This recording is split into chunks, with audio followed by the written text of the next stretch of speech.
শনিবার এলে ভারী মজা, আবার সোমবার এলে সেই একই রকম দুঃখ। বোরিং লাইফস্টাইল শুরু হয়ে যাবে।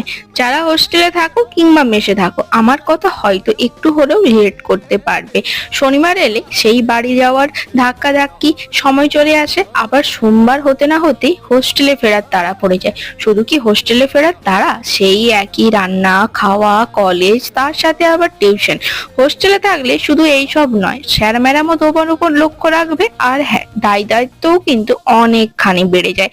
যাই হোক, শনিবার বাড়িতে আসবে ছেলে মেয়েরা, তাই বাড়ির লোক চেষ্টা করে তার সাথে নিত্য নতুন টাইপের খাবার বানাতে, যেটা হয়তো হোস্টেলে তারা বানাতে পারবে না চাইলেও, কারণ এইসব বানাতে অনেকটা সময়ের লাগে, যেটা আবার হোস্টেলের স্টুডেন্টদের বা মেসের স্টুডেন্টদের থাকে না। তাই বাড়িতে থাকা উপকরণগুলো দিয়ে বর্ষাকালে যদি এইরকম টাইপের কিছু তৈরি করে নেওয়া যায়, তাহলে কিন্তু মন্দ হয় না, কি বলো?